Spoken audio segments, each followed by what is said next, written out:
Shalom saudara-saudara yang dikasihi Tuhan, selamat pagi, apa kabar? Saudara-saudara semua, berjumpa kembali dengan saya di dalam Witness Day Morning Spirit. Saya mengajak, mari kita semakin mencintai Tuhan dan firman-Nya. Sebelum kita akan mendengarkan firman Tuhan, mari kita juga memuji nama Tuhan dengan lagu berikut ini.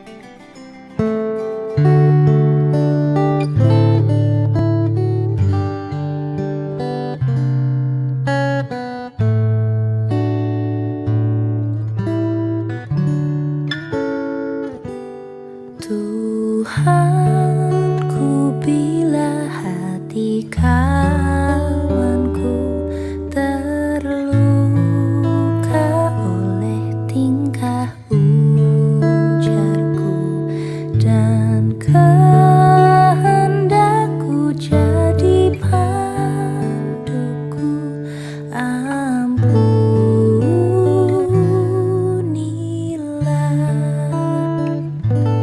jikalau tuturku tak semena dan aku tolak orang berkesah, pikiran dan tuturku bercela,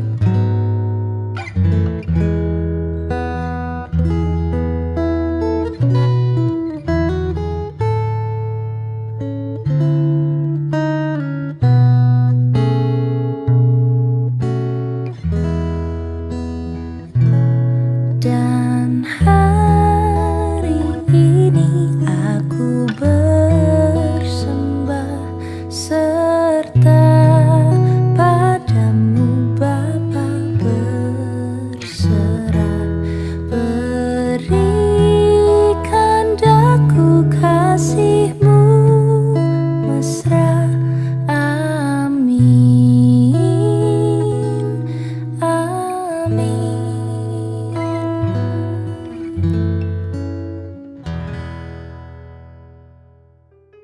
Kita berdoa, mempersiapkan hati kita, pikiran kita, sebelum kita akan mendengarkan firman Tuhan. Mari kita berdoa. Tuhan, kami datang kepadamu, bersyukur kesempatan yang begitu baik kembali Tuhan berikan, yaitu kami boleh mendengar firman-Mu. Bukalah hati dan pikiran kami, sehingga siap untuk mendengarkan firman-Mu itu. Hamba-Mu ini juga urapilah, sehingga boleh menjadi alat untuk memberitakan firman-Mu. Di dalam nama Tuhan Yesus kami berdoa. Amin. Sebagai dasar firman Tuhan, saya ambil di dalam Amsal 17 ayat 17 yang demikian. Seorang sahabat menaruh kasih setiap waktu dan menjadi seorang saudara dalam kesukaran. Demikian firman Tuhan. Yang berbahagia ialah mereka yang bersedia hati memelihara firman Tuhan di dalam kehidupannya. Haleluya. Amin. Tema pada saat ini adalah memelihara relasi, menjauhkan kritik. Saudara-saudara yang dikasihi Tuhan, relasi itu adalah barang yang sangat berharga. Untuk mendapatkannya susah, untuk memeliharanya juga susah. Itulah relasi. Oleh sebab itu, kalau kita sudah mendapatkan teman, relasi yang baik, atau bahkan komunitas yang baik, harus pandai-pandai kita menjaganya. Ibaratnya adalah rumah. Rumah itu untuk mendapatkannya susah, harus mencicil, bayarannya tidak murah. Untuk merawatnya juga tidak mudah. Harus disapu, dipel, dibersihkan. Kalau ada genteng yang bocor, diperbaiki. Tapi kita merasa nyaman. Kalau rumah itu nyaman, hati kita tenang dan kita pun juga merasa nyaman. Relasi juga seperti itu. Berteman juga seperti itu. Dapatnya susah, kalau udah dapat dijaga baik-baik. Kalau sudah baik, kita juga akan merasa nyaman, ayem mendapatkan teman-teman yang benar-benar bisa dipercaya. Oleh sebab itu, saya mengangkat tema memelihara relasi, menjauhkan kritik. Relasi pertemanan itu ada bermacam-macam. Ada yang di permukaan biasa saja, kita kenal, kita tahu, tapi tidak mendalam. Ada yang menengah, tapi juga ada yang mendalam. Sampai kita tahu kekurangan, kelebihannya, kejelekannya. Tetapi kalau kita kehilangan, kita juga merasa sedih. Jadi kita sebenarnya tidak mau kehilangan. Sekalipun kita tahu betapa teman kita itu juga memiliki kekurangan, kelebihan, dan sebagainya. Nah, saudara-saudara yang dikasihi oleh Tuhan, membaca di Wikipedia, kritik berasal dari bahasa Yunani, yaitu kritikos, yang berarti dapat didiskusikan. Dan kata kritikos diambil dari kata krenein, yang berarti memisahkan, mengamati, menimbang, atau membandingkan. Sampai tahap ini sebenarnya kritik itu sesuatu yang bisa diterima. Tapi ketika kita menyampaikan kritik, maka reaksi orang yang menerimanya adalah di bagian otak itu ada yang bernama amigdala. Itu menjadi semacam alarm tanda bahaya, proteksi pertahanan diri yang akan mengalirkan ke dalam dirinya. Oleh sebab itu responnya ada dua, yaitu fight atau flight. Melawan, berargumen, counter balik, marah, balik mencari kelemahan, itu bertarung, berhadapan-hadapan. Atau dia menghindar, menyembunyikan diri, lari dari kenyataan, pundung, menutup diri, ngambek, baper, dan sebagainya. Jadi pilihannya adalah dua ini. Kalau enggak berlawan-lawanan, berhadapan-hadapan, ya yang satu akan menyingkir. Oleh sebab itu, memelihara relasi itu jauh lebih baik dengan empati daripada dengan kritik, lebih baik dengan empati. Ingat, persahabatan itu mahal harganya. Memeliharanya juga tidak gampang, tapi kalau sudah cocok, kita pun merasa nyaman. Oleh sebab itu, justru kita memelihara adalah dengan empati.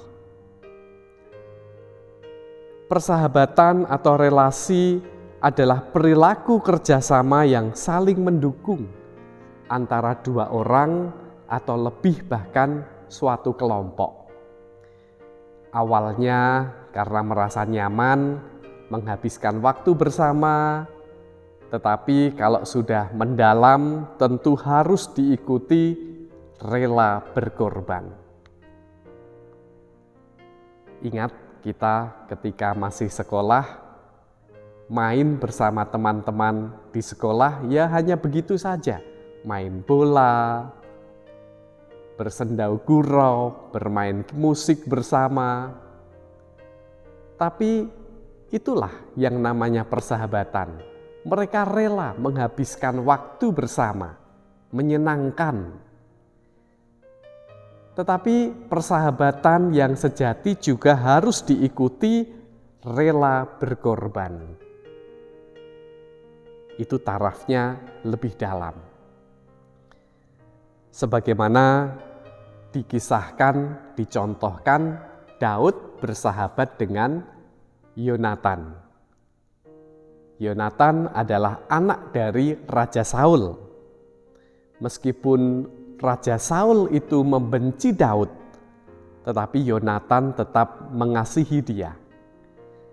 Dan apa yang terjadi? Justru Yonatan berusaha melindungi Daud dari niat jahat ayahnya. Dan dia menunjukkan rela berkorban. Dia memberikan barang-barang yang dia miliki. Jubah, panah, baju perang, pedang. Semuanya dia berikan kepada Daud untuk melindungi sahabatnya itu. Nah, saudara-saudara yang dikasihi Tuhan, persahabatan, relasi. Gereja adalah berbicara tentang relasi, persekutuan, kehidupan bersama religius yang berpusat di dalam karya penyelamatan, di dalam Tuhan Yesus Kristus. Oleh sebab itu, kita harus pelihara dengan cara merelakan waktu bersama dan rela berkorban seperti yang sudah diteladankan oleh Tuhan Yesus. Amin. Tuhan memberkati. Mari kita serahkan aktivitas kita hari ini di dalam doa. Tuhan, kami datang kembali kepadamu. Kami menyerahkan aktivitas kami. Dan kami juga bersyukur banyak kesempatan indah yang Tuhan berikan. Banyak teman yang Tuhan anugerahkan. Sahabat yang sungguh berarti di dalam kehidupan kami. Mampukan kami juga untuk menjadi sahabat yang baik. Langkah-langkah hidup yang kami ambil boleh menjadi berkat untuk sesama kami. Kami menyerahkan kehidupan kami, anak-anak, cucu, keluarga, pekerjaan, yang sakit, semuanya senantiasa kiranya Tuhan berkati dan tolong kami. Kami juga berdoa untuk pelayanan gerejawi hari ini, perkunjungan, pelawatan, pastoral, konseling, juga kegiatan PI, pewartaan Injil, organisasi, gereja yang juga pada saat ini mengupayakan untuk perizinan, pembangunan. Tuhan berkati setiap program-program gerejawi. Kami juga berdoa untuk hamba-hamba Tuhan dalam melakukan tugasnya. Tuhan berkati, mampukan kami, berikan mereka hikmat. Sungguh Tuhan sendiri yang memampukan kami, sehingga kami boleh melakukan pelayanan sesuai kehendak Tuhan. Kami juga berdoa untuk bangsa dan negara kami, para pemimpin-pemimpin kami, di tengah situasi global yang tidak mudah, ekonomi, politik, kesehatan, karena masih adanya virus COVID-19, Tuhan kiranya juga berikan hikmat bagi para pemimpin kami mengatasi situasi yang sulit. Kami percaya bahwa bangsa Indonesia akan tetap kokoh Tuhan akan membawa sejahtera, makmur, dan saling memahami, tercipta toleransi di bumi Indonesia. Inilah doa kami, ampunilah terselip dosa dalam kehidupan kami ya Tuhan, dalam tutur kata, pikiran, tingkah laku kami. Di dalam nama Tuhan Yesus kami berdoa, amin.